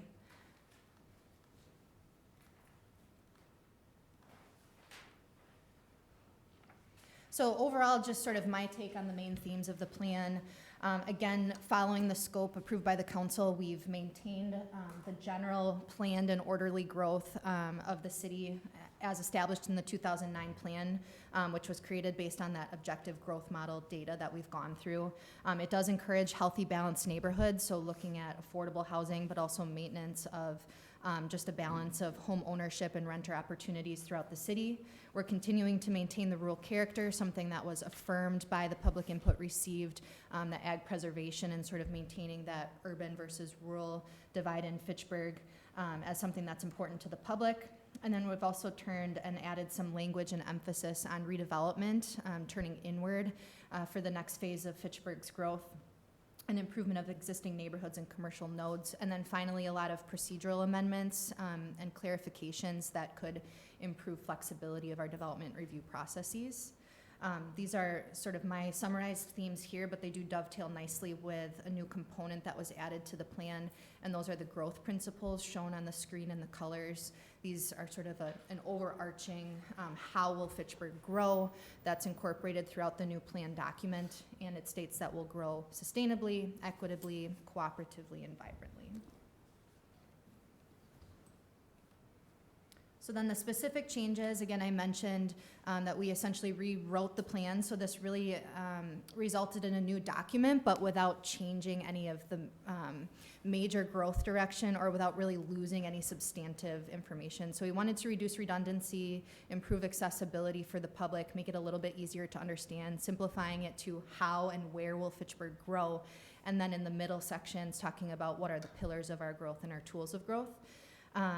Again, reduced by about 70 pages, and we were also able to reference a lot of the efforts that the city's made over the last 10 years with City in Motion, for example, or the housing plan without mentioning those things verbatim, and instead referring to them, continuing to understand that a comp plan is an umbrella plan and it's a general policy guide. It's not supposed to solve every problem or lay everything out in a regulatory fashion. Regarding land use, the land use map, there were 4 changes. They're divided into 2 different categories. So C and D shown on the screen are really more minor parcel amendments within the urban service area, something that we could typically consider on our annual amendment process. So nothing too concerning here. It's just that we were able to accommodate them within this major update process in order to expedite things a little bit. And the Plan Commission and the public did have a chance to review these. There were no concerns raised. And they were generally found to be consistent with the neighborhood context and other planning documents. So just to go through them, Promega, I'm sorry, this map is very fuzzy. Promega is a 9.5 acre parcel over here behind City Hall on Gunflint, and its current land use is low density and medium density residential. The request from Promega was to change that to industrial commercial. That will allow them to pursue their rezoning requests this spring, early summer, to pursue additional biotech and medical research uses there adjacent to their campus. And then item D is a charter school called Milestone Democratic on Index Road in our North Fish-Hatchery neighborhood. And the request is to change the future land use from business to from industrial general to business, again allowing them to pursue their zoning requests and entitlements. This is something that you just heard from Nancy Mistel that would dovetail well with the COPA project. The other 2 items, A and B, are a little bit different. When the council approved the scope of work, it being shorter, the understanding was we weren't going to rework the entire growth plan for the city. But it was identified that there were these 2 opportunities that were maybe of such public benefit or generational importance that they deserve some consideration. So these have been showing up in the plan now for a number of months. One is Edgewood College with their request to develop athletic facilities south of Lacey and west of Seminole Highway. And then finally the Oregon School District, which purchased or acquired 107 acres at our far, far southern boundary adjacent to the village of Oregon. In both of these cases, they are exceptions. They're not sort of grounded in our overall land use model, but they would need to follow that same extensive process in order to be considered for development permits. So that means they would need to apply to the Capital Area Regional Planning Commission with support from the city, as well as the DNR, to amend the urban service area, making urban services available there. That application process is a little bit onerous. It does require that the city show the land is necessary or that the use can't be accommodated elsewhere, those sorts of things. If that's approved, then we would get into the more detailed zoning review when the public would look at things like traffic impacts or lighting or other zoning considerations. Tonya, is that one request then, CARPC, to do both of those, or is it 2 separate ones? It'd be 2 separate ones.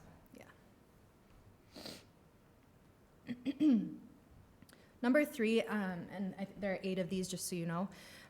The next handful are really procedural and process updates, and in some ways they might seem minor, but I think all of them together are part of this effort to clarify processes, reduce conflict, and reduce confusion. So a lot of this was to add language that just makes things a little bit easier to understand, or without necessarily making them very regulatory or increasing the rigidity that's hampered us in the past.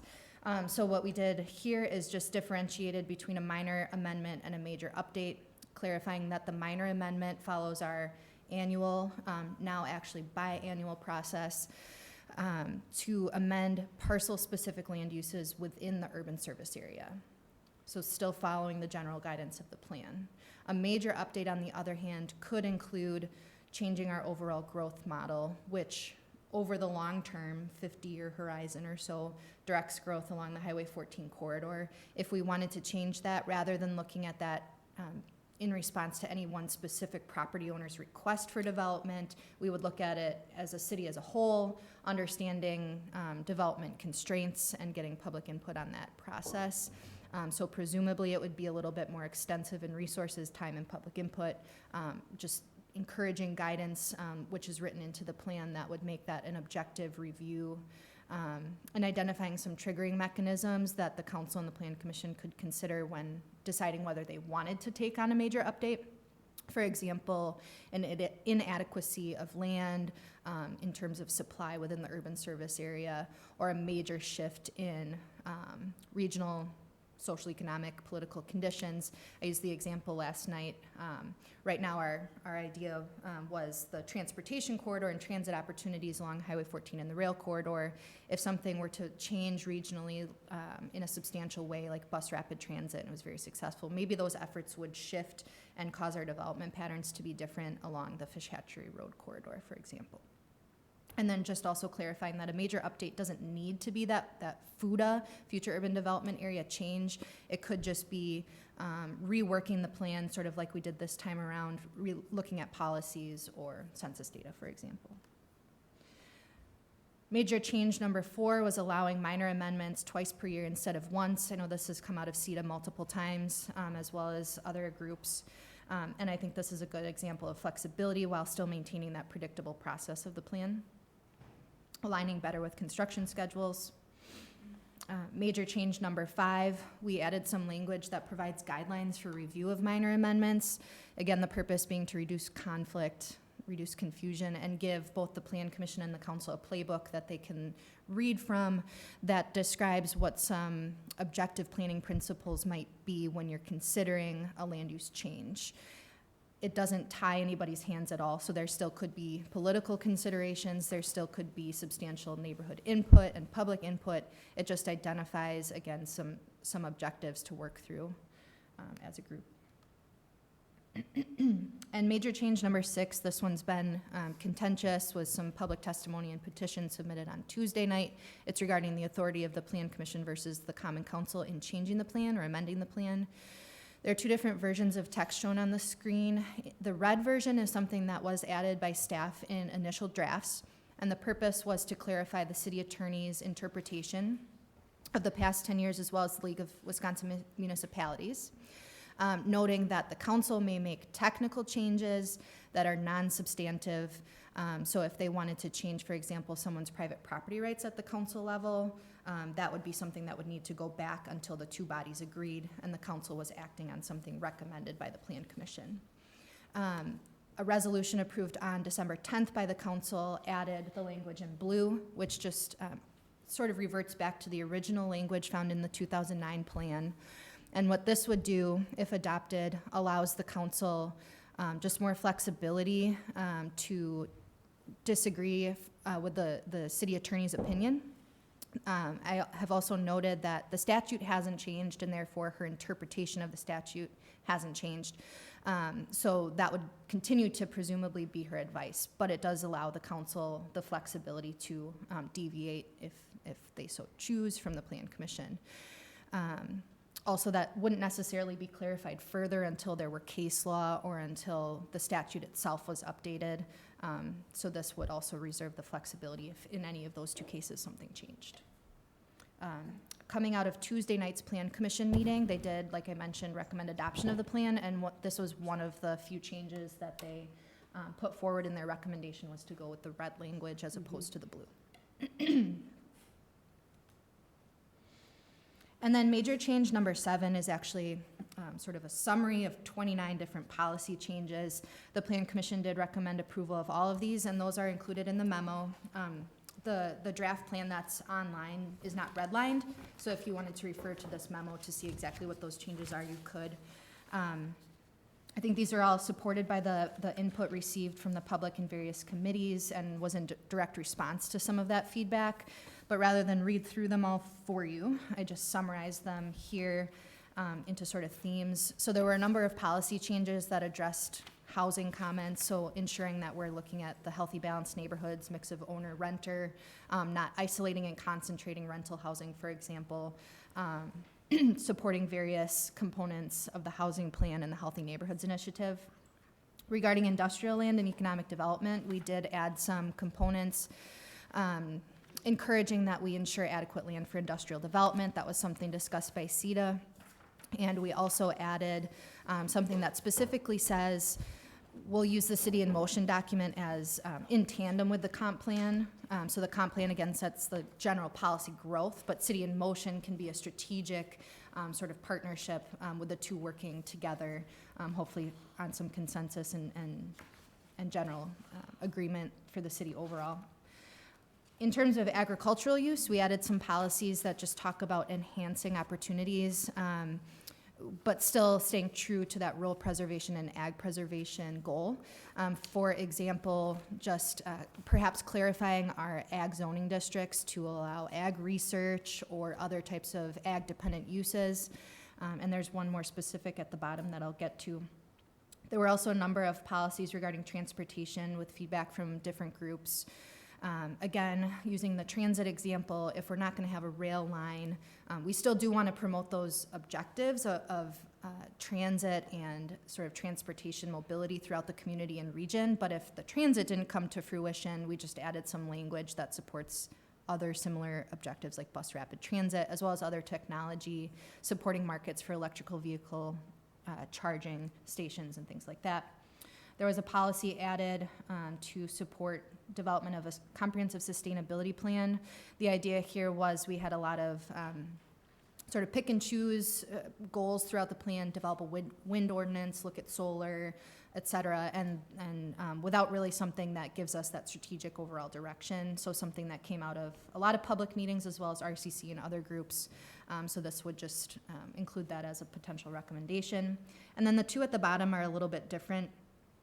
I believe this group, and at least the Plan Commission and other groups, have talked about the potential for Fitchburg for having a municipal airport with our regional situation, and that this is something that could be accommodated without sort of a major change to that general growth model. An airport, for example, or transportation facilities are conditional use in ag districts.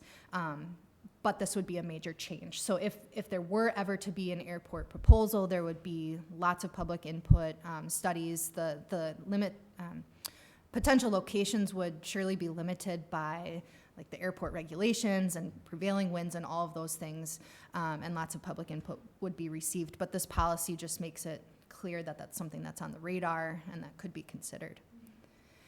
And then finally, I mentioned enhancing ag uses. We have a policy that's been strictly interpreted over the last 10 years that limits any development in our ag areas, and rightfully so because we have the ag preservation goals, like I've mentioned. But that policy reads, development in ag areas would be limited to only that which is consistent with RRDC, the rural residential development criteria, or limited rural residential development. So that would preclude other uses like a wedding barn, for example. So we talked about this at Plan Commission. The fact that a wedding barn might deserve some more consideration in our ag zoning districts because it is a use that theoretically is dependent on and integral to an ag landscape or that rural landscape. So the wedding barn isn't it's being proposed in that certain context because of the ag land, and that it might support rural tourism and other sort of Fitchburg cultural assets and things like that. So we also wanted to keep a really tight hold on it so it didn't open the door to just a flood of other commercial opportunities or confusion. So the way the policy is written is that we might consider amendments to our zoning districts in ag. So ag, small lot ag zoning, for example, could have a conditional use for a wedding barn. That would be an ordinance that would go through the public hearing review process in order to make that change. And so would a conditional use permit if that were ever brought forward for a wedding barn. We'd have the opportunity to limit the use, potentially add a deed restriction that it may only be a wedding barn, those sorts of things. Something also that came directly out of the CETA memo. Number 8 is a whole slew of technical corrections that was made by the Plan Commission. I won't walk through them unless you have questions, but it's typos and things like that. And then again, the Plan Commission recommended adoption of the plan with the Plan Commission versus Common Council authority question being the most substantial change, as well as all of the technical changes recommended on the slide. Committee of the Whole reviewed and provided some input last night, so we expect that there would be some amendments proposed by alders. We'd like to get those posted online within before the 30-day public comment period begins so that the public has an opportunity to comment and see those. And then on March 10th, public hearing is scheduled with potential action by the Common Council on adoption of the plan. That's all I have in terms of comments, so. Thank you, Sonia. Yep. Any question? I do, so I just have two questions, actually, Sonia. When I was looking at this memo, it was under number 23, do you have it? Yep. So it talks about broadband. So it says available to all residents and businesses, but I guess I just have a little concern with that language just because we don't control that. Mhm. The providers do. They will say who they're going to service and who they aren't. So how can we put that language in the plan? Can we change it to like, I don't know, something that Or says, just take because it because I don't want somebody to come, as a matter of fact, I'm working with somebody right now that doesn't have connect, he's in a dead zone. And if we have something like this, he could say, well, it says in here, you're supposed to provide it to us. Yeah. And that's I'm gonna just- be a it- disaster. Yeah, so I just worried about that one, so maybe you wanna look at that Sure. one? And on that issue, we've been frustrated with some of our conversations with Mhm. telecom, providers, because when you talk to them about getting to other areas, It's all based on who they're gonna have for customers and what the cost of service Yeah. that customer is. So it's You not kind of easy. ran into that. I mean, they have to that lay too. the groundwork and Mhm. all Right. the fiber optics and all that stuff, so it's Yeah. not very cost effective for them to go too far out if they don't have a large There's not service household. area to service. So I had a concern with that one. And then, number 27, and this goes back to, can you explain to me what is the definition of an environmental corridor? Is that something that's been deemed a wetland? Or is there a difference? Yeah, they are generally wetlands. They're established at the time, they're established by CARPC, and they're established at the time where the land is brought into the urban service area. So it would be a case-by-case look at the particular situation. It might be a DNR mapped wetland that's over 2 acres, or it might be some other natural feature that doesn't meet those exact qualifications. But it's generally wetlands or streams, navigable streams. And in the urban service area, we require that buffer of 75 feet from that development. That's common, that's CARPC's policy, that's what every municipality in the region implements, and that's what we've always implemented. And then, backed by science and all those things. And then in the rural areas, we require that buffer to be 300 feet. And the red language in number 27 was added just to clarify that when that land is potentially brought into the urban service area, we wouldn't necessarily need to maintain the 300-foot buffer, because now it's an urban area, and that could be reduced to 75 feet or more after CARPC review and review of the specific conditions. The only reason I ask about this is because we ran into a situation over by Payne and Dolan where it was a wetland that was, it was like a man-made wetland, it wasn't a natural wetland, and I guess there's some legislation that happened in 2017 or 18 that, where you can get a waiver from the DNR about the wetlands, and I'm wondering if we have this, could we address that if you receive a waiver that this 75-foot environmental buffer doesn't? Yeah, so I do think that's a good point, and I think it's already accommodated in the language. It's a long policy, so I would be hesitant to add a lot more sort of contingencies and background into it, but it does reference in accordance with CARPC's guidelines, and CARPC, since these are environmental corridors, they're the ones that control them.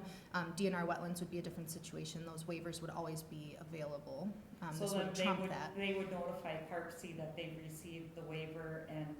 Yep, and then through CARPC, you can do an amendment to the environmental corridor. For the new Sub-Zero development, for example, that was an administrative change. There was an environmental corridor that we just moved to a different part of the property, approved by CARPC administratively, and we also just did a major amendment to a corridor with the juice plant site. So it was reduced down to 30, 40 feet in some locations. Just so we don't. Yep. My understanding on Tuesday night, talking to Bill Douglas, who was at the Plan Commission meeting, they did get the waiver Yep. that they were requesting from the DNR. Okay, That's Any, it for me. okay, any other question?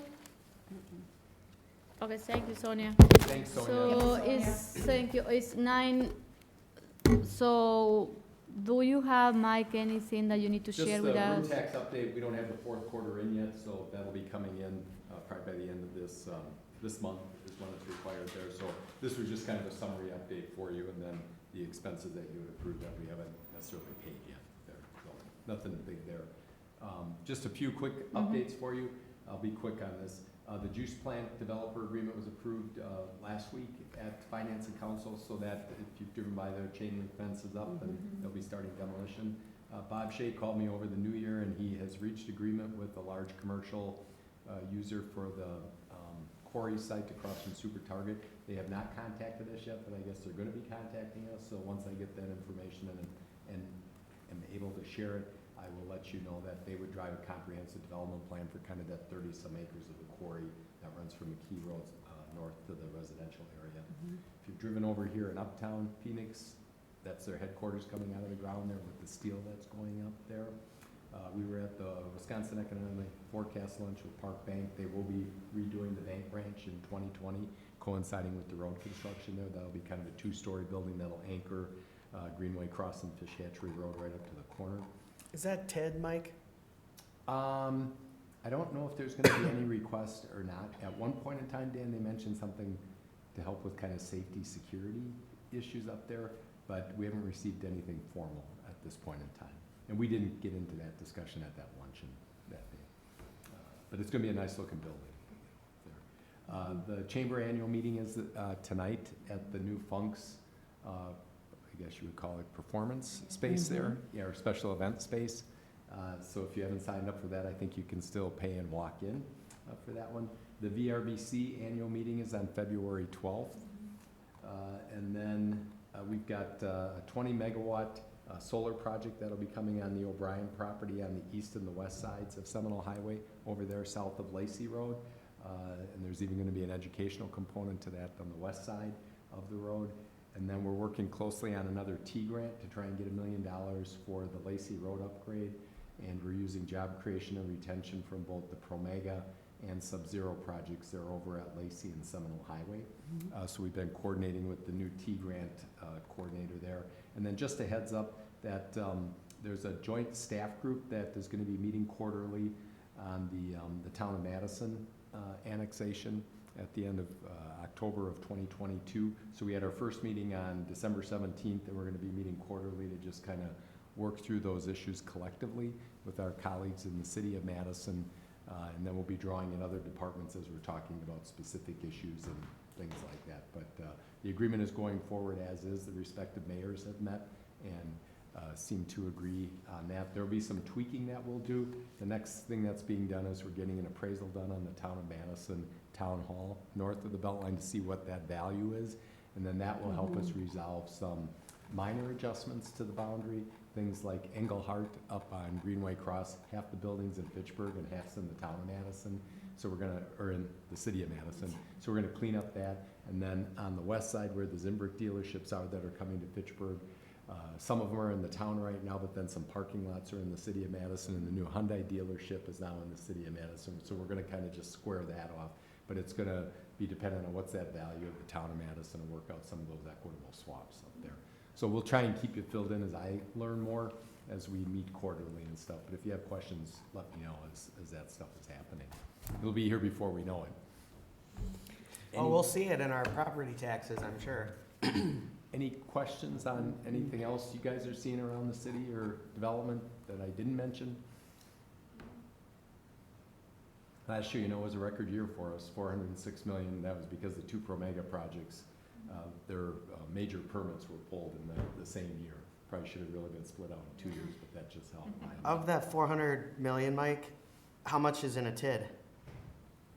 I don't know, Dan. I'd have to take a look at that. Both Promega projects are, so that's a big chunk of it, there. The only reason I ask is because it'll be a while before we actually see the revenue from it, because it's in a TID. But one of the TID is closing soon, isn't it? Yeah, 4 and 6, and I can get the years. I think one is 2022 and one is 2023. There, 4 is the big one here, and that's the one that, you know, we did some Promega projects, the Fitchburg Tech Campus, and then we did the interchange in Uptown there. So that one will be coming up here. I don't know which one is 2022 and which one's 2023. And then the other big one is the Orchard Point Super Target. That's TID number 6.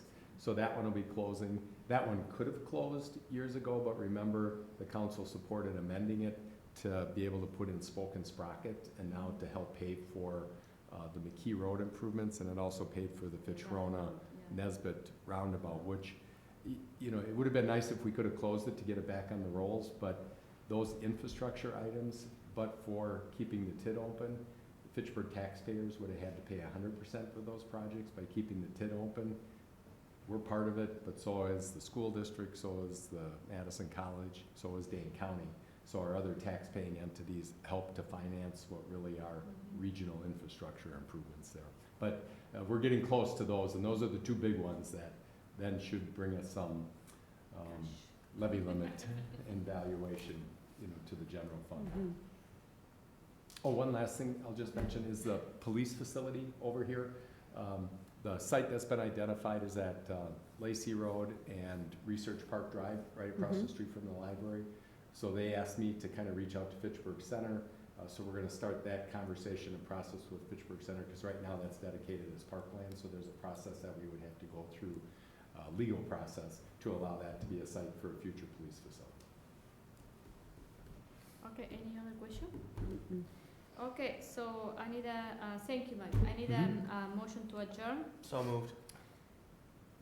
Second? Second. Okay, so we are adjourned. All of in favor say aye. Aye. Aye. Against? Okay, we are adjourned at 9:10 o'clock. Thank you very much.